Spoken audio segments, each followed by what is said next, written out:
Kelly, thank you so much for making the time to come on to the 8th Lane podcast. I'm so excited to have you. Let's start out with you giving our listeners just kind of a brief introduction to who you are, what you do, etc.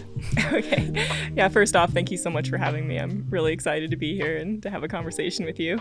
Mm-hmm. My name is Kelly Halpin, and I am from Jackson, Wyoming.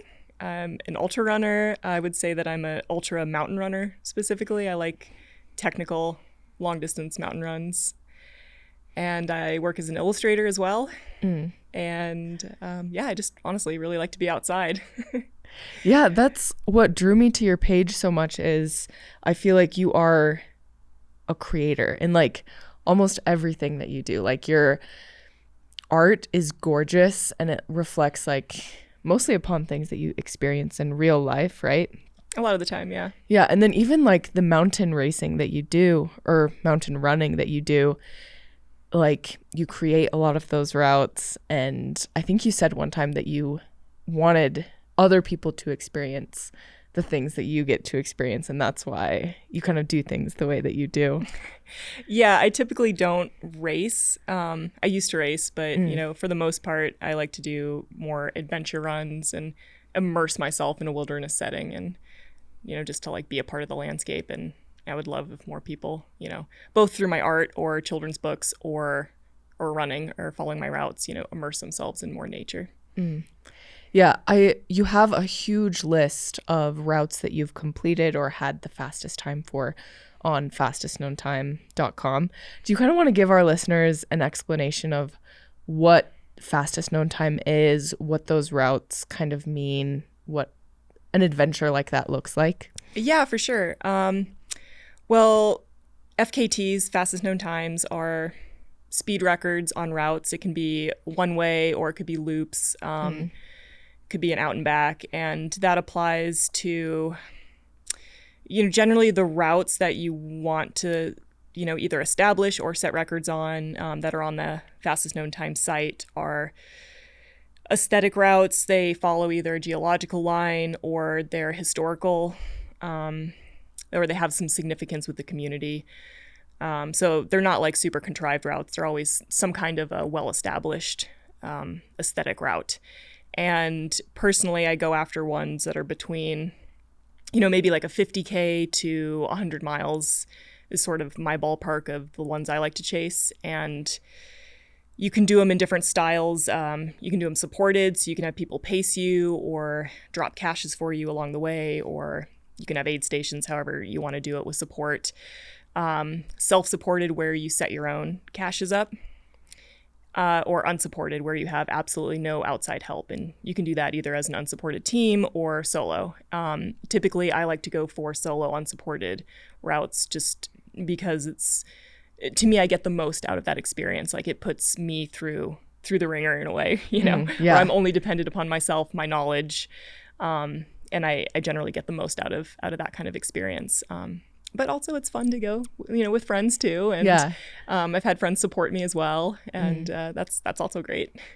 When you say like get the most out of the experience, like what do you most often tend to get out of these experiences? Because the FKTs you go for, like you said, like maybe 50K to about 100 miles. But for our listeners, they're very technical routes from the ones that I looked at. Like there's at least class 3 scrambling involved in most of them. So what are you looking to get out of this? Yeah, you're right. I tend to be drawn to technical routes that have climbing, and I've been a climber since I was 6 years old. So climbing and mountaineering is actually what got me into mountain running. So I'm definitely a lot more drawn to like very steep and technical routes. Just because I love climbing. So if I can incorporate that into running, then, that's just absolutely fantastic. Let me think. So sorry, repeat the question again.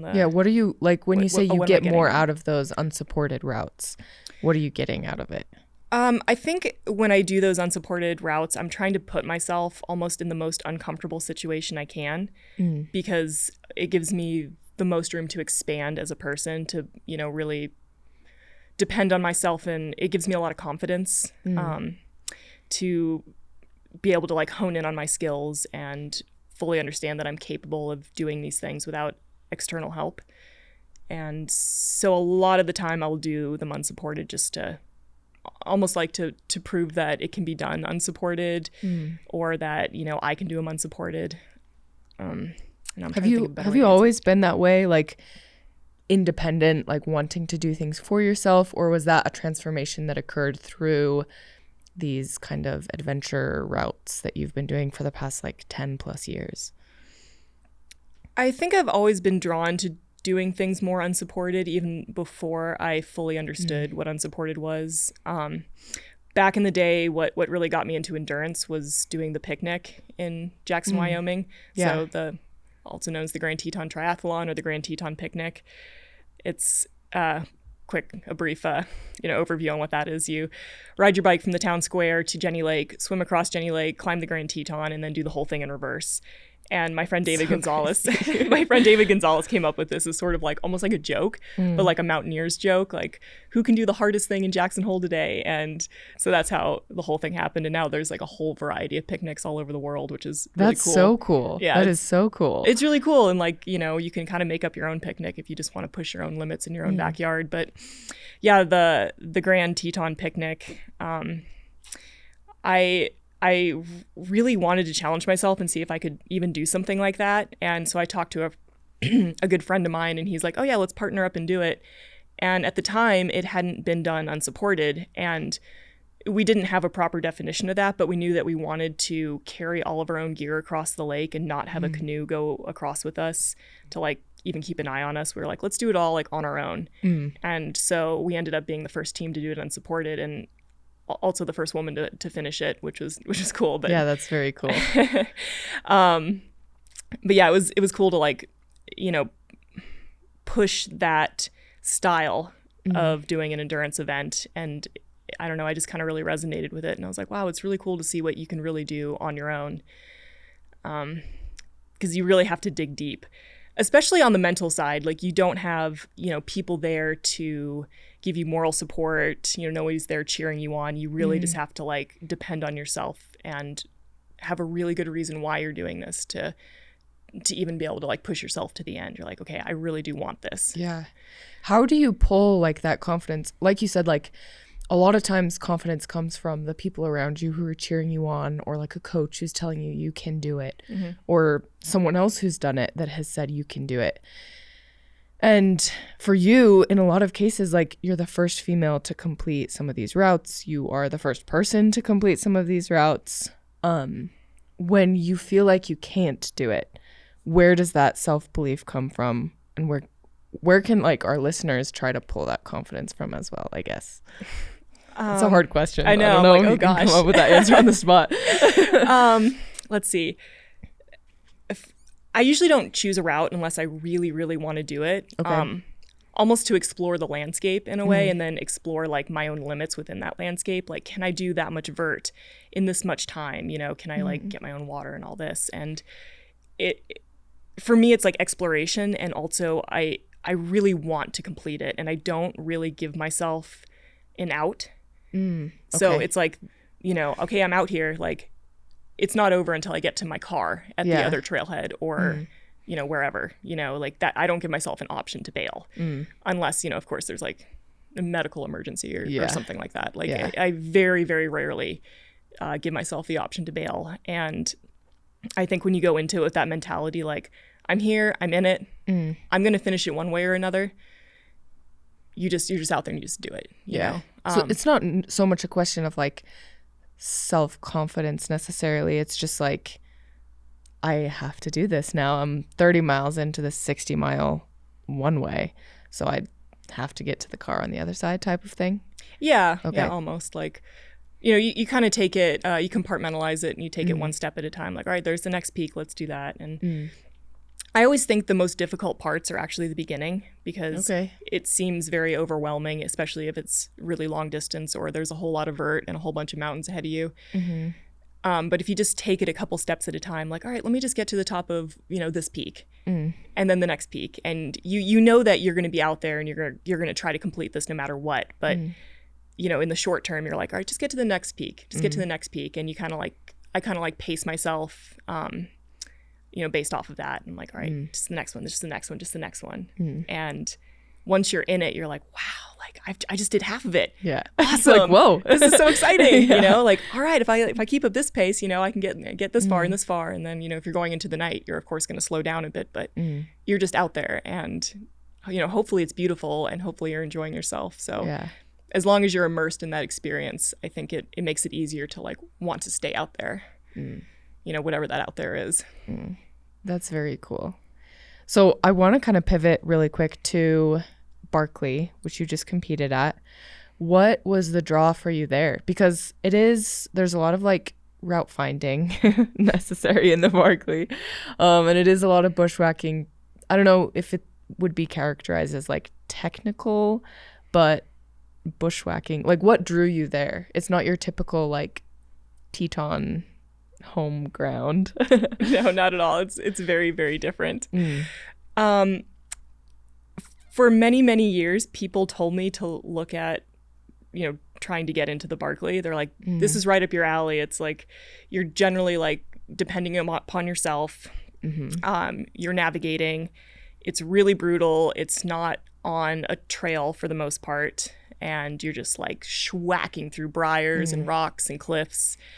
And it's chaotic. And, I was like, I hadn't really looked too much into it, but I was like, I don't really race, I don't really like to compete against other people. But then as I learned more about it, it's like, you're not really competing against other people. You're competing against the course itself and the clock.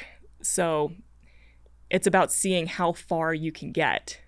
And most of the time, you're just getting your butt kicked. And I kind of thought that'd be cool. I'm like, all right, let me go. Let's see how long I can get my butt kicked. Yeah, exactly. Let me like, it like holds a mirror up to you of what you're really good at and what you need to improve upon. So it's almost like an experience to get more information about yourself and your capabilities, and much less so a competition. Plus, it's just has such a cool history, and it's absolutely absurd. And the sense of humor that Gary Cantrell and Carl Henn had about the whole like course and everything about it is just so ridiculous. I was like, all right, I get these people, It's like sadistic endurance athlete type of humor. Yeah. I love it. Yeah. And it's a total mental scramble. Like the endurance part of it is incredibly hard. Yeah. The navigation's hard, but really it's like a mental game, and it's like, how long can you survive? Like, I keep thinking of it as the Hunger Games. It's like, you need a mentor, you need to make allies once you're out there. You start dropping off one at a time. It's just like survival. And I don't know, I was really nervous, and I trained really hard all winter, but it was so much fun.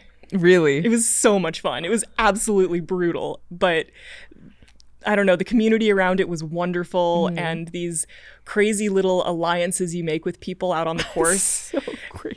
And you're all like looking for these books that are hidden in like trees and in caves and under rocks, and I don't know, it was like really beautiful and strange and unlike anything I've ever done before.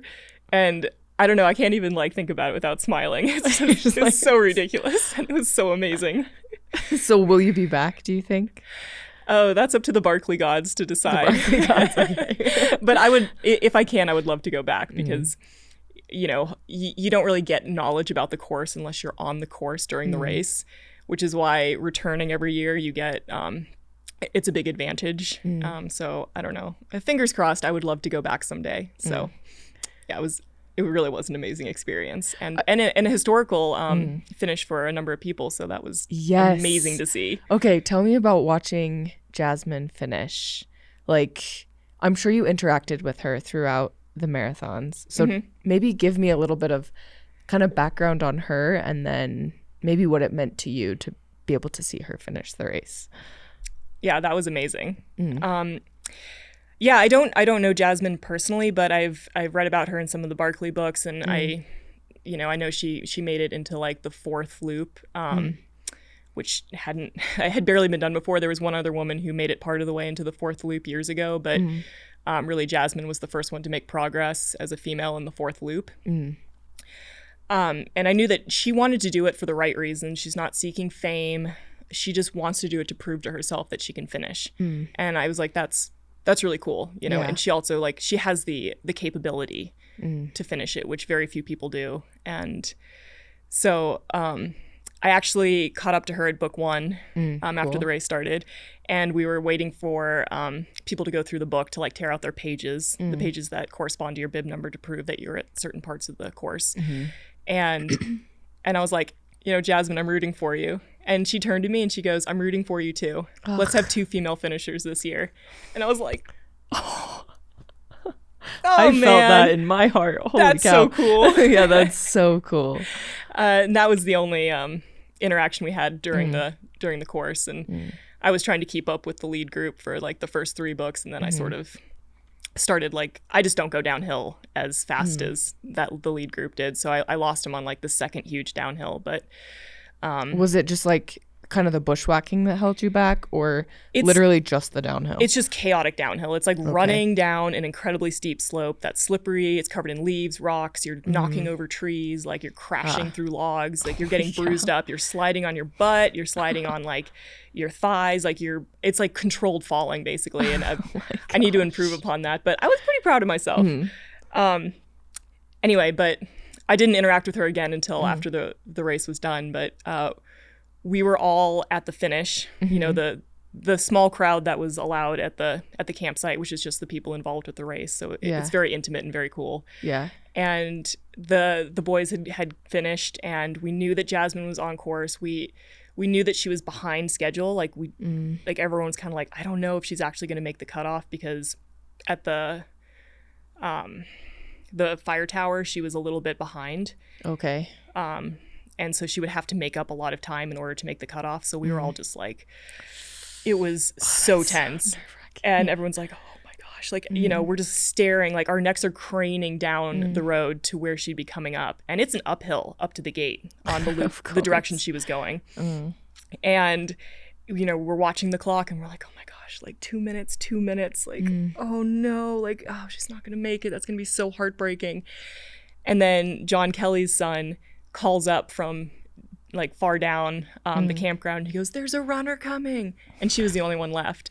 And everyone's like, and we're looking at her clocks and we're like, oh my gosh, like what if she can't like physically make it to the gate in time? Like what if she goes over the time? Like she makes 5 loops, but it's just over the time. Like, oh, so heartbreaking. And then she's like just charging up the road, and she is in complete zombie mode. I mean, she is like digging into like the deepest part of herself. Like you can tell, like she's just, I don't know, I've never seen anything like it. And she makes it with 99 seconds to spare.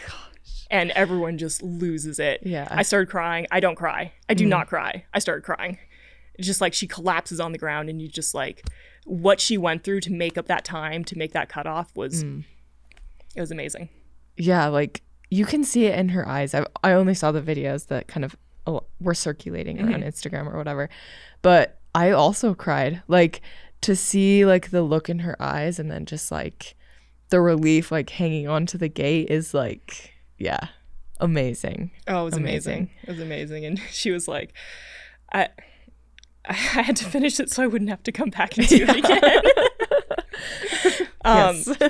But like a while later, after, you know, everything had simmered down, I gave her a hug and I just said thank you. And that was, you know, the extent of our like interactions. But yeah, she's amazing. Yeah, such a cool year at Barkley. Yeah, so, and Jared finished for a 4th time, which was historic. Crazy. Also want to mention that he gave Jasmine the choice of which direction she wanted to go.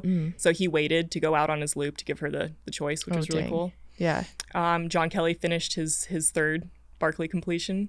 So cool. And then there were 5 finishers, which has never happened before. That's crazy. Yeah, that's crazy. I mean, 5. Usually there's nobody who finishes. And, you know.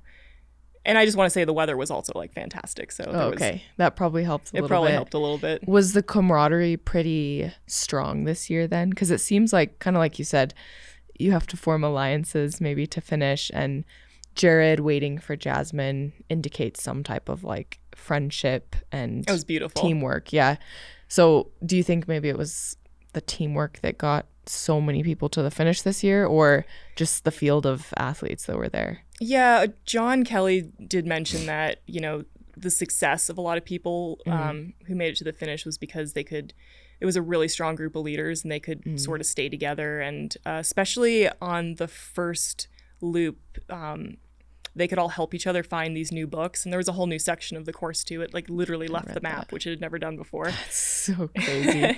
And it helps so if you annoying. have people to like look for these books, especially if it's in a new area, because, you know, you have these written directions, but you kind of have to take them with a grain of salt because, you know, they're very like, I don't know, they're kind of like coded. I don't know. Fun. They're fun. It's sort of like, all right, what can I take from this paragraph, and like what is actually information that I can use, and what is like just meant to screw with me.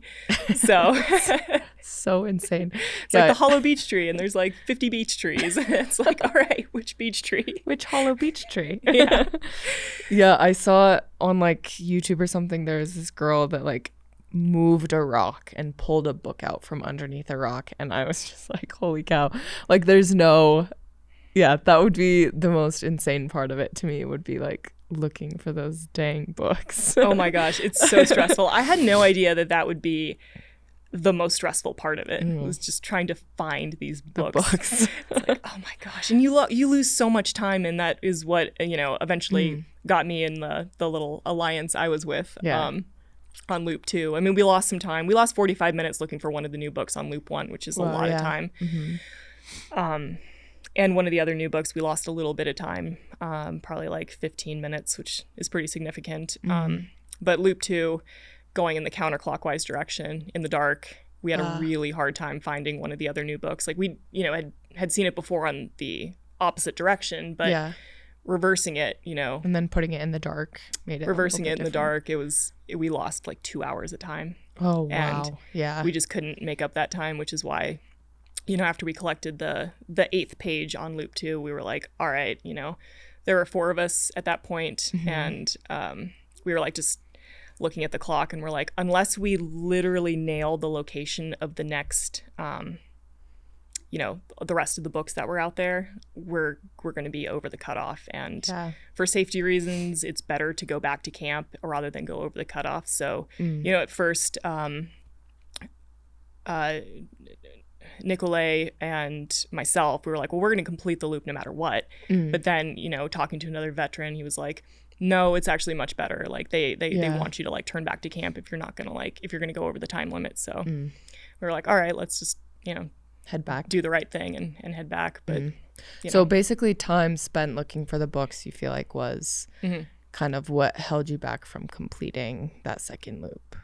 That, and unfortunately my partner that I made a little alliance with for loop 2, his crew forgot to put his headlamp in. Oh my gosh, no way. That sucks. Yeah. That and sucks. An emergency headlamp. And I had a backup headlamp that I shared with him, but it was literally like an emergency headlamp, so it didn't have a lot of lumens.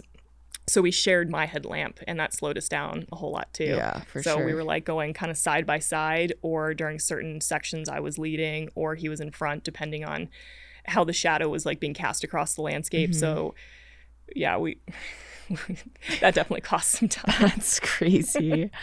Yeah.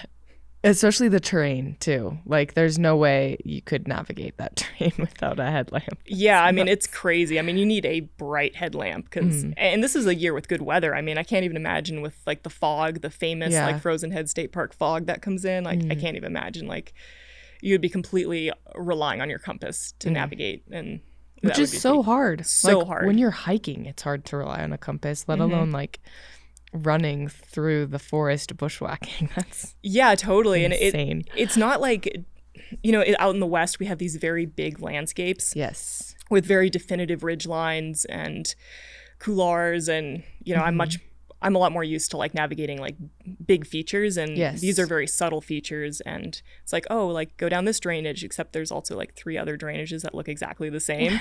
And there's like, you know, go to the confluence, but if you hit the stream in the wrong spot, there's also another confluence, one to the south and the one to the north, and you're like, am I at the right confluence? I don't know. You know, hopefully like my compass took me to the right spot, but yeah, I definitely learned a lot about navigation, and so, you know, in the future, I'm going to learn a lot better about aiming off so that you're hitting it either to the left or right, or where you want to go. And then you're like, all right, I hit the stream, now I go to the left. Or I hit it and I go to the right. So it's just a different style of navigation than you're used to, I different guess, style, is what it sounds like. And it's like orienteering, except you can't be actually orienteering. You have to have all your bearings ahead of time. You have to be moving like this, like very, very quickly. Yeah. And then with the sleep deprivation, fatigue from traveling such extreme terrain, like all of that put together is what makes it so like hilarious. I know, it's ridiculous. It's absolutely absurd. Like absolutely absurd. It's hands down the most absurd thing. I mean, I thought the picnic was silly. Like it's amazing, but it's also like, you know, silly. Yeah. This is really silly. And it's amazing. And it's so hard. And I mean, anyone who's finished it, the 20 people who've now finished the 100 mile version, it's 130 miles. Yeah. Plus. Yeah. I mean, wow. They're amazing. Yeah. So you said that the Barkley is like a mirror. What did you see in the mirror this go around? Like, what were the strengths that you were really grateful that you developed over the past 10 plus years of training? And what were some of the weaknesses that you saw that you were like, wow, I really would love to improve upon this in myself? We're excited to announce our first podcast sponsor, Kreatures of Habit. They have a great overnight oat product called Meal One. There's a ton of different flavors, and each flavor has just about 30 grams of plant-based protein. You put it in the fridge the night before, take it out the morning of, and you have a nice balanced breakfast to fuel you for your workout. If you use our code STORER at creaturesofhabit.com, you get 10% off. That's a good question. I felt really good in my training leading up to it. My body felt great. What did you do for training mostly? Oh gosh, I did 2 trips to Arizona because in Jackson Hole, you can't run. we lose all of our trails in the winter, so I can run on the roads. Yeah. I started literally running the boot pack up Teton Pass, like running up and down it with my running shoes. That's great. People were like, "What are you doing? Where's your skis?" And I was like, "Don't worry about it. Barkley training. I have a thing. I have this thing coming up. Like, don't worry. It's a thing. I promise." But I was like running up and down Mount Glory, which is 1,600 feet. I would be doing laps of it up and down in like the wind and the snow, in snowstorms. And then I did 2 trips to Arizona just to get some like warm running in on trails, which is really nice, and also a great break to go get sunshine. Yeah, to be happy. Yeah. And I did a couple trips down here and ran Grandeur, and then Rufa was also one of the... Oh yeah, you won Rufa this year. Congratulations. Oh, thank you. Thank you. Yeah, Rufa was actually a training run for Barkley, so I could get a whole lot of vert. And it was also 24 hours, so I was like, yeah, let's just like go steady for 24 hours and just, that'll just be really good training. How many laps did you do on Rufa this year? 12. Dang, good job. That's crazy. Wasn't that a record? Question mark? It was a new women's record. Women's record. Which That's Justine awesome. told me to go after. And I think 11 in a certain amount of time would have been the new record. Okay. But when I got down with lap 11, some of the organizers were like, "Hey, just so you know, if you do a 12th lap, you'll win overall." And I was like, "Oh," and I had already like gassed out basically on 11. I was like, okay, all right, let's try one more. And it was really fun. And I just want to say for the record, like Jared would have won if he hadn't have been race directing at the same time and dealing with things. So, You're like, I want to give a little bit of credit too. Definitely credit. Jared would have completely kicked my butt. He's an animal. He's crazy. Yeah. Amazing. Yeah. He's amazing. And after Barkley this year, he's just like hanging out at the gate. He's like, "Oh yeah, that was fun." Like, how do you exist? Are we the same species? I don't think so. Exactly. Yeah, Rufa was wonderful. What a great community. Yeah. And Justine was wonderful. Like she was so supportive. And she told me to go for the record and then just gave me this huge hug afterwards. And it was like, I was crying. It was amazing. So cool. Yeah. I saw a bunch of photos from that, and I saw the illustration that you'd done on that afterward too, which kind of, I want to talk about your illustrations that you do kind of as race recaps. You did one for Barkley, you did one for Rufa as your most like recent races, I guess. It's that perspective of like, I'm assuming it's you in the middle of the photo. Well, in a sense, but I like the figures to be ambiguous so that anyone can relate to them. Okay, so the back of someone's head, and then you're facing kind of a landscape. Barkley, you had like some pretty significant symbols from Barkley surrounding it, and then a few that like I'd love to ask you about. What is the inspiration behind kind of that scene, and what does that kind of mean to you? Well, for Rufa, the illustration, someone running up Grandeur, and I was trying to decide if I should draw it from the perspective of someone coming up the boot pack at the end of the one way, the top of Grandeur, but I was like, no, actually, like I think it's better to show like the summit, and you're going towards the summit, and that seemed more relatable at the time, especially because there was some pretty bad weather the night before, or the night of the race, and it was really windy, and I was like, okay, well, you can show the wind, and and then with Barkley, I was like, well, here I am drawing another figure like running away, like, but I was like, no, it's like you're going into the night, you're going into the out there. It's called out there when you're out on the course. And the goal is the yellow gate, which is the figures like going towards, but there's also like brambles and trees and like books flying around them, and it was just it was like you're going into it, and I wanted to show that perspective specifically for the Barkley, facing your goal, you're going into it. So that's why it's from behind. It's like you're going into it. I love those illustrations. They're gorgeous. Thank you. On the Barkley, you had a butterfly and a pair of eyes that was inside of a tree. Can you give some background to like maybe what that symbolizes?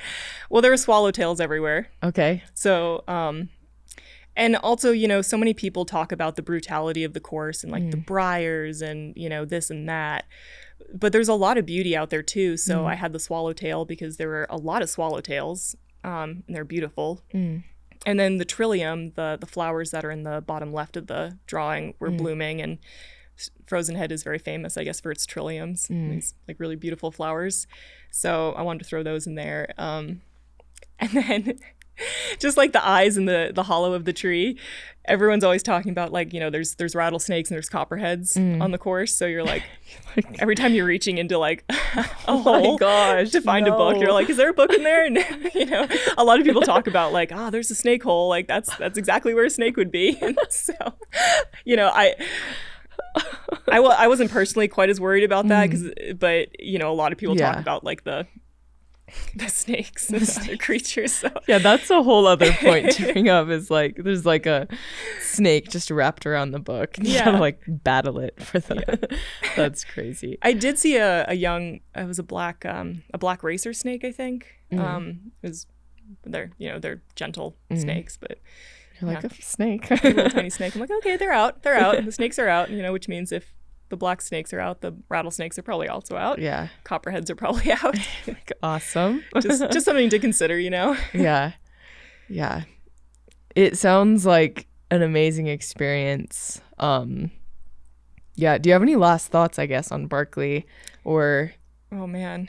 I don't know, like I'm still processing it, to be honest. Seriously. I mean, like just to watch all these like historical finishes was one thing, and that was definitely something to process, but I'm just starting now to process my own experience. And actually this morning I finally put up my first like Instagram trip report on the first loop, and I'll do another one for the second loop. But yeah, it took me like a while to come down off of that. It's like, all right, sit with it, hang out, get back to running, like take a break from like trying to like process it and just hold off and wait until you're ready and then sit down and write about it. So, I'm just now like remembering everything. It's coming. Yeah, I actually had completely forgotten about one of the book locations until yesterday morning. You're like, I was like, oh yeah, like I knew there was another book, but I couldn't remember like the specifics. I'm like, yeah, I think it was like me, and it was this other guy who was new to the race, and we found it on our own, and that was really cool. And that was before I linked up with another group of veterans. But I had like completely forgotten that until yesterday morning when I actually sat down and went through the whole thing again.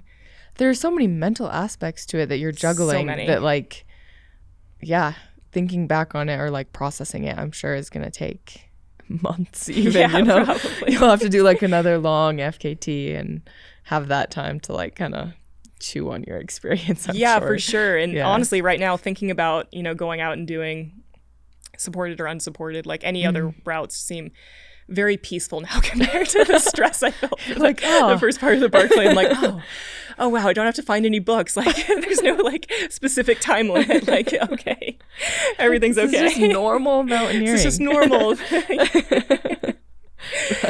hilarious. But that's the cool part of like trying new experiences. Like it gives you Yeah. more perspective on what you're used to and what you love doing. And, so I wouldn't have felt that extra degree of comfort with just doing FKTs if I hadn't done the Barkley. So, I mean, there's something I learned right there.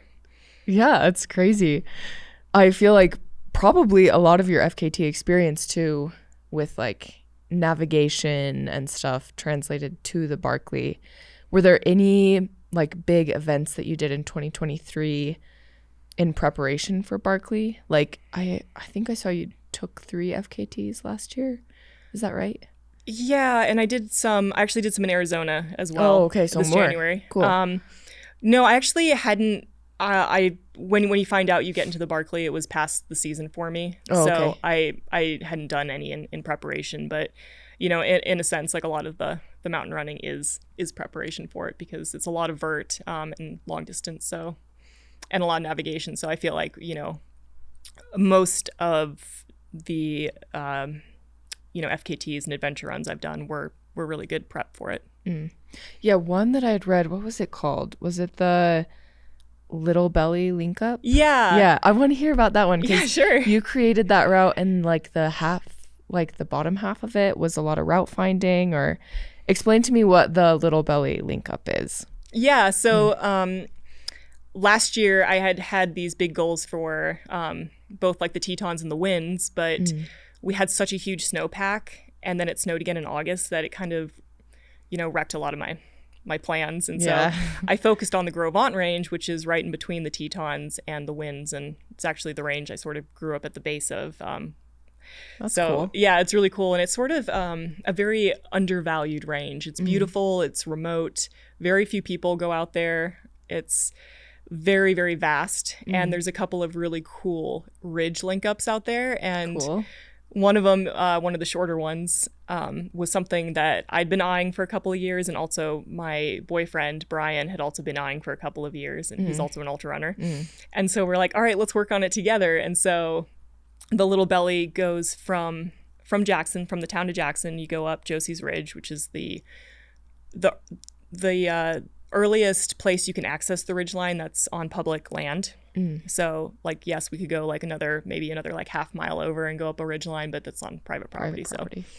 And then you follow this ridgeline that goes over Snow King and then Cache Peak, and then you hit these much bigger peaks, Grow Peak and Pinnacle Peak, and then you end at Granite Hot Springs, and it's just like a really, really cool. That's so cool. It's like 30 miles. It's not huge. I think it took us 15 hours the first time, and then Jared and I went back and ran it again in 13 hours later in the year. Dang.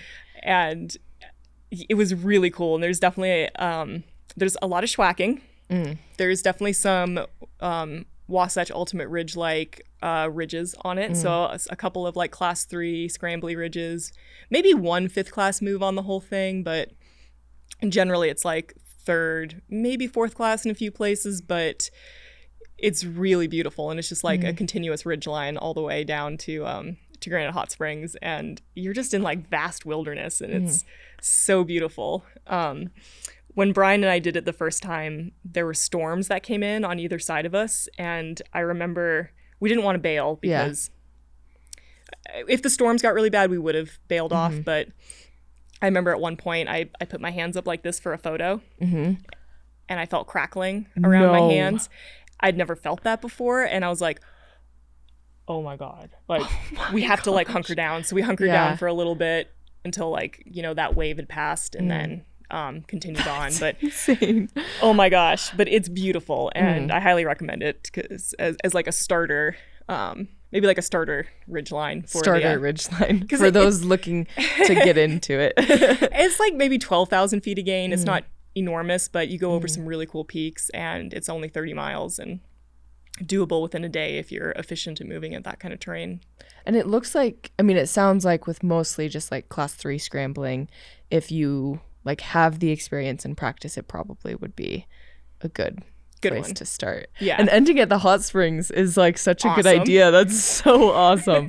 You guys just chill for a little while. Did you camp there, or do you drive like immediately back afterward? So funny story. I dropped my car at what I thought was the best place to leave my car, which was basically in the Granite Hot Springs parking area. and I missed a very important sign that I'll tell you about later. Oh, no. So we finished at, let's see, we got down to the road that leads to Granite Hot Springs at like 7:50 in the evening. And this truck goes by and they're like, hey, is that your Jeep? And obviously they have no idea that we've just run 30 miles from Jackson. And I was like, yes, why? He goes, we're about to lock the gate.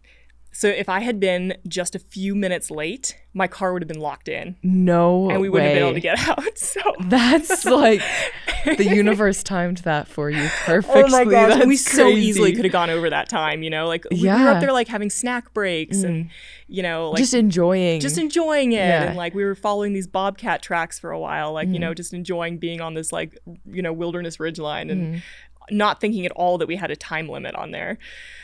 So anyway, anyone doing the Little Belly, do not park in the Granite Hot Springs parking lot. unless you want a time limit. unless you want to be stuck overnight. So when Jared and I went back and did it, I parked somewhere else. You're like, okay, better set a safety thing aside. Yeah, exactly. That's crazy. Yeah, that is so cool. So you did another one this summer as well. I need to look at the name of it. Gros Ventre? Grovant, yeah. Grovant. Yeah, Grovant. It's fine. That's so embarrassing. No, We're it's probably not going to cut this out, but No, I mean, Grovant. trust me, you're not the only one. So that's the same little range that you were talking about then. Yeah, Grovant. So Grovant means big belly. Oh, cool. So that's why we called the shorter traverse the Little Belly Link Up. I'm currently working on the Big Belly Link Up, which I haven't finished. Ooh. I made an attempt last summer and didn't finish it.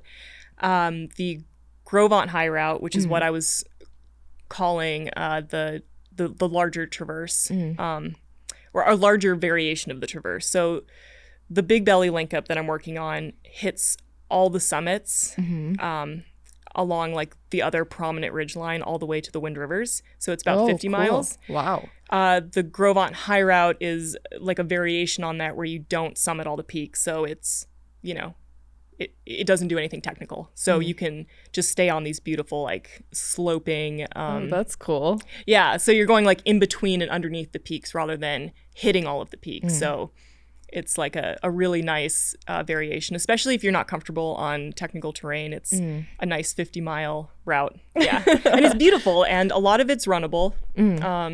You are off trail most of the time, but it's, you know, fairly easy to navigate, and it's absolutely gorgeous. You'll have to send me your so route pretty. when you finish. Yeah, for sure. So the Grovant High Route is on FKT. Oh, cool. So that one is, you can look at it. You can download the GPX, and it's so gorgeous. Like, especially if you do it during wildflower season, it's just like, oh my gosh. And Aaron Mulkey, one of my Black Diamond fellow athletes, he's actually an ice climber, but cool. He wanted to join me for that. So that was really cool. Oh, that's cool. Yeah, it was like his first like really big endurance adventure run. And he did a fantastic job, by the way. Like, wow, I'm so impressed by him, because it's hard. I mean, it's hard on your feet, it's hard on your body. We're keeping an eye out for bears the whole time. Like, you know, it was definitely outside of his comfort zone, and it was really cool to watch him, you know, not only complete it, but have a really good time doing it. So yeah, that was the Grovant High Route. And then I'm working on the Big Belly, and that one will be hitting all of the summits. And I got like 80% of it last summer with my boyfriend Brian. We went out and you start like it's basically the same line, but you're hitting all of the summits. Okay. So you're kind of crisscrossing the line to hit all the summits. So what stopped you last year? Was there like a line that you tried to go up that was a little too technical, or? Yeah, so Double Top, which is the highest peak in the Grovants. These peaks are so remote, it's really hard to go scout them ahead of time unless you really commit to being like out there or camping or like putting in multi-day, you know. Yeah. And I just didn't quite have that time to scout out certain peaks. So we got on top of Double Top, and it looked like, you know, both on Google Earth and on like these, you know, backpacker blogs, that there was potentially a ridgeline that linked up on the backside. But we hit it at sunset. It was getting dark, and it looked like it was actually cliffed out. And we're like, okay. And there wasn't a full moon that night. It was like actually a new moon. So we didn't have any kind of extra, you know, help from the moon. And we're like, all right, we only had like, maybe it was like 15 miles left of ridgeline out of, you know, what were we at? Like 35 miles maybe. Oh, okay. And we're like, but it just didn't seem safe to like try to on-site that in the dark. And we still had an entire other section of the ridge that I also hadn't been able to scout, and it was like there are cliffs on it, and I was like, maybe this isn't the time. But we did get a lot of information out of it. We figured out a cool way to climb through one of the cliff bands that goes up to Double Top. There's like maybe like a 5-5 move or two in there, but and you can't get that information unless you're out there doing it. So that's one of my projects next summer, is to try to complete that one, which will be really fun. And it's so beautiful. The Gros-Ventres are amazing. So when you're doing like these more technical like moves, are you roped in? Do you like trust your skills enough that you feel like you can solo? I mean, you were with your boyfriend, so that kind of adds a little bit of security as well to have someone with you. How do you go about that usually? Typically, no, I don't bring any ropes. If it looks like it's too dangerous to solo and also down climb, then I don't do it in the first place. When Jared and I went and did the Little Belly Traverse, there's one peak that is really hard to summit, Pinnacle Peak. And it's like a 5-6. There was like a chimney that collapsed, and there's not a lot of information on it, but we also brought a thin rope and harnesses because we were going to try to like complete the route by summiting that, even though you can get basically 25 feet underneath the summit. We were like, no, we must get to the summit. We have to summit it. So Jared carried a rope the whole time, and I carried a harness and a couple of I think some tiny cams and some nuts to maybe summit it. But when we actually got to the peak, the chimney was like a mess, and it was not really? It wouldn't even be safe to like place gear in it. It just looked like complete shattered rock, and not safe. So we were like, nah, let's just like skip that. But typically, no climbing gear. And have you just been climbing long enough that you are confident in your skills? How would you suggest people who are looking to get into kind of this extreme mountaineering sport that is these like ridge link ups, like what training translates best to this? Just getting into climbing. Yeah. And I think just having both climbing and mountaineering, because you need to be able to read the rock. And, just climbing at a gym doesn't translate into reading the rock when you're out there. Like, you have to understand, like, not just the rock, but the angle and what's below you, what's around you, the weather that's coming in. Like, am I going to be able to climb this successfully? Do I have the skill set to get up and down this? Like I said earlier, like, one of my rules is I have to also be able to down climb it. So, being able to confidently down climb something that maybe doesn't go when you think it goes is really important as a safety. Otherwise, you can really like get yourself into a pretty serious pickle out there. Yeah. But just years of mountaineering and climbing experience. So. Like you said, you've been climbing since you were 6, did you say? Okay, so the rock is like your home. Riding a bike to you, I guess it sounds like. I wish. I just haven't spent a lot of time in the last like couple of years climbing as much as I used to. I also used to be really big into crack climbing down in the desert, and I haven't done that in a while, in at least a year. So I did go to the gym last night with Jared's wife Mindy and their girls, and fun. That was really nice because I haven't done that in a while, but I do miss climbing, and I know at some point I'll focus a little bit, more on climbing again. Circle back. Yeah, circle back. But yeah, having just like any experience in the mountains is gonna help. Yeah, that's very cool. So your day-to-day training, what does that look like for these big adventures? Is it just kind of smaller bouts of the same stuff? Do you run a lot of trail? Explain what your day-to-day training looks like to me. Well, I try to take really good care of my body, so I do a little yoga, core, weights, kind of like a little workout, a little circuit, usually every morning, just to like make sure my ankles are happy, like roll out my feet, foam roll, yoga, sit-ups, leg lifts, a variety of things. And then I work with a coach. Is that mostly then calisthenics at home in the morning? How long do you spend on that? Like 30 minutes. Okay. Yeah. And then whatever my coach has to do that day. I just do what the coach tells me to do. I do mix a little bit of road biking in, so that's cool, which is nice because it's like low impact on your knees, and you get to get to be out there, and that's a great way to get to get like cardio in without like impact. But I don't know. I mean, in the winter I was running anywhere from like 20 miles a week to 60 miles a week, depending. And then in the summer, it's a little bit more than that. It's usually maybe like an average. Oh no, the low end would probably be like 35 up to, again, like maybe 60 or up to 75 a week. But I'd say like average in the summer would be closer to like 50, maybe like 50 miles a week. But it all depends. And sometimes it's just like hill repeats. Sometimes it's like long trail runs.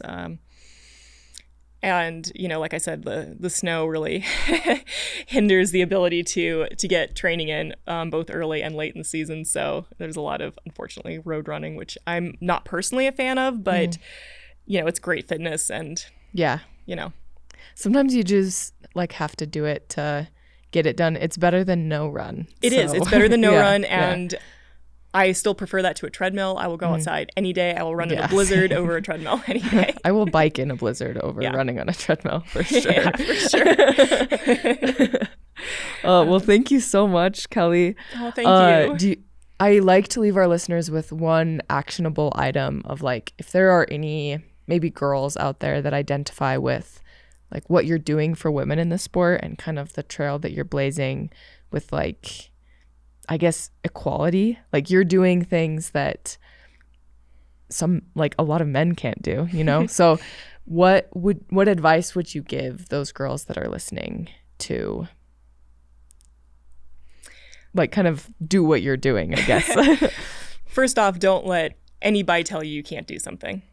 You can absolutely do that. And women are raised very differently than men, and I know that that's starting to change, which is great. But women are still told as they're young women, like, be careful, like, oh no, you can't do this, like, watch out, that's dangerous. As boys are told, go out and have an adventure, like, yeah, it's okay to fall out of a tree. So I feel like women in general aren't set up to have as much confidence as men are in definitely in the outdoors, and don't listen to that. You can do anything. You're badass, and start small and build up, and you can build up that confidence and that knowledge and become more and more confident to do things on your own. And, I think if if women can understand they're absolutely 100% as capable as men, then they can do anything. Thank you so much. Of course. Thank you so much for having me. This was so fun. Yes. If anyone wants to kind of follow along with what you're doing or wants to reach you in any way, where is the best place to follow along with what you're doing? Let's see. Instagram. My handle is KYE Halpin. So Kai Halpin. I have a website, kellyhalpin.com, that I'm very bad at updating, but you can contact me that way. Instagram might be better, but, every once in a while I do update the website and check my messages. And the website's both athletic accomplishments and artwork, so I have a lot of my artwork on there. And, you can follow me on Strava, but honestly, like, I don't think my training's that interesting. Every once in a while, I do something cool, but, most of the time it's just these very boring, like, little runs. So, you're welcome to follow me on there too if you want. Cool. Yeah, we'll link all of those in the description. Great. Thank you so much. Thank you so much, Abby. This was so much fun. I know this was fun. Thank you.